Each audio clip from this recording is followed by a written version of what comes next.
Hey, what's up everybody? This is Strict501 and today I want to go over some new information we just got on Division 2 from the newest state of the game, which is basically a live stream that they do about the game. They have developers and community managers just talk about stuff that's coming up with the game, stuff going on with the game.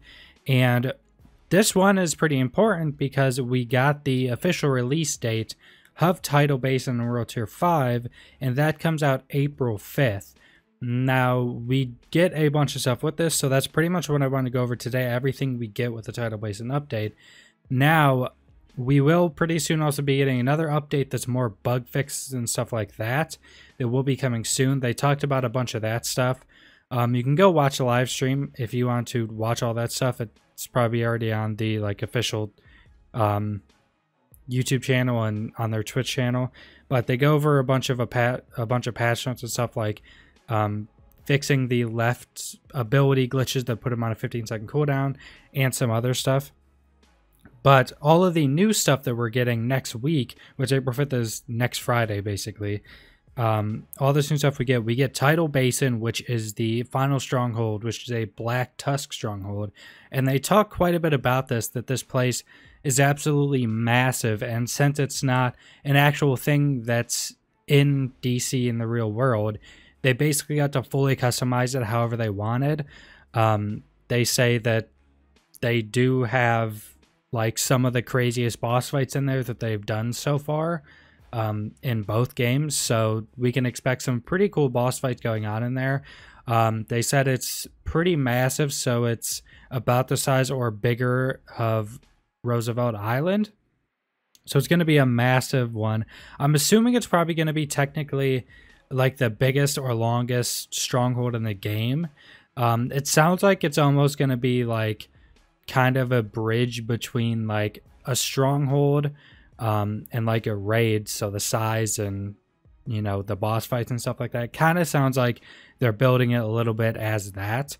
But supposedly it's supposed to be one of the coolest areas in the game. Now with Tidal Basin, once you complete that, you will unlock World Tier 5. They also did say, and I didn't understand how they were saying this, they said that there was a new mission that kind of tells you why you're going into Tidal Basin and why you can go in there now. So I'm not certain if there's a mission that you do, a new mission, then you do Tidal Basin, or if it's just the doing Tidal Basin kind of tells you why you're going there now, and it's just Tidal Basin. So I'm not exactly certain on that. But also what comes out with this is 3 new gear sets, which if you don't know what gear sets are, basically they're a different kind of rarity. At least in the first game they were green, and they're kind of a different rarity compared to high end. And they actually have gear set bonuses, which we pretty much already have in the high end. But these are a lot kind of more specific. They're a lot more, I don't know, they're a lot more built to be actually gear sets. The ones we have now are basically just stat increases when you're wearing the same types of gear. But these gear sets are actually sets. They kind of have abilities on them. They have much more gameplay changing stuff. And there are 3 sets of this. So there's True Patriot, Ongoing Directive, and Hardwired. Now we already know what True Patriot the set is, at least from leaks and stuff. I don't exactly know how this information was gotten, but this information I'm pretty sure was known before the game came out. So we know basically what the True Patriot set is. You can actually look that one up. It's basically shooting enemies or damaging enemies with different things. Gives them a debuff of a color. And if you get all of the debuff on one person, it does something extra. So it's red, white, and blue, all the debuff colors. And they did say that these sets are just crazy. They have massive long, kind of text explanations in them because they're kind of so extensive on what they do. So most likely there will be a lot of sets built around, or a lot of basically entire sets, or I don't know, play styles built around these gear sets. And these drop from Black Tusk invade missions, and then I'd assume Tidal Basin because they're all Black Tusk in there. So pretty much any Black Tusk can drop these. And then invaded missions, which I just talked about, they are coming back. Once you get into World Tier 5, stuff can just become invaded again. So I'm pretty sure they were saying it'll be pretty much on a week-long cycle, and one stronghold and some missions should be invaded. So during that week, you can just replay those as invaded, or those strongholds and missions, you'll be able to change and toggle them from invaded to normal, or back and forth, but you won't be able to change anything that's not invaded to invaded unless it's already invaded for that week. So you can just basically toggle off invasions if you want to. Now, what we're also getting with this update is the newest difficulty setting, which will be heroic.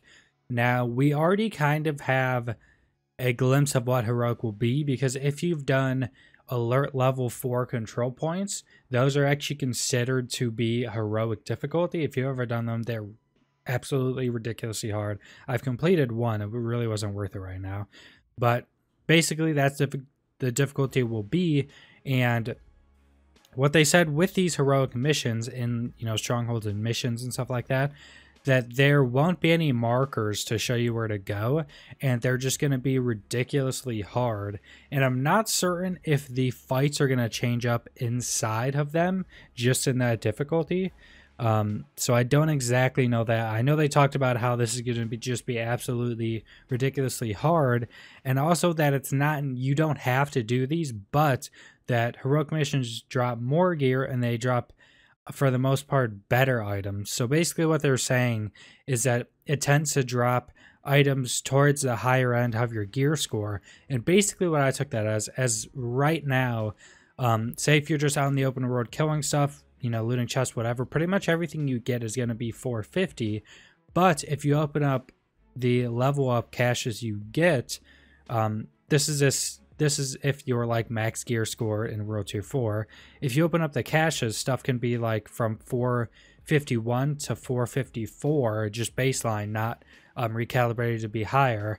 So what I'm taking this as is that doing heroic missions, say if you're 500 World Tier 5, doing heroic missions, or if you're up to that, so everything is dropping 500 gear score stuff for you, if you do those missions, it'll drop a bit higher than that for the most part. So it'll be like opening caches.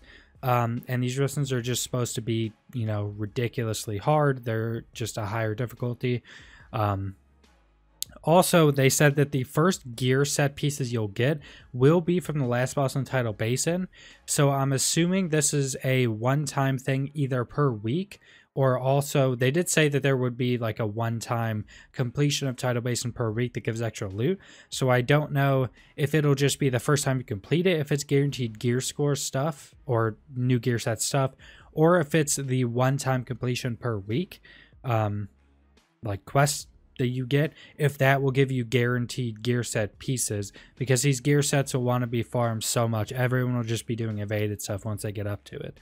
But that's pretty much all the information I want to go over now, that we are getting all the new update, the World Tier 5 Tidal Basin, that stuff on April 5th. So get ready for it. It kind of makes a lot of people not want to go farm any more stuff right now until that comes out, which is understandable. But I would definitely recommend, if you're in that boat that you don't want to, go farm like min-maxing stuff because the new gear source stuff comes out so soon, is do alert level 3 control points to get all of the weapon attachments and stuff like that. Oh, also, before I end the video, they were talking about, I'm not exactly certain if there's going to be big balance changes with this update on April 5th, but they were talking about there's a lot of like weapon, mod, and armor balancing that is already being done that they already want to do. So if it does not come on April 5th, that a bunch of weapons and stuff like that are rebalanced, then it'll be after that. But subscribe if you want to see more Division 2 content. Leave a like if you liked the video. Leave a comment down below what you think about Division as a whole, what you think about this update, Tidal Basin, World Tier 5, all that type of stuff. And thanks for watching.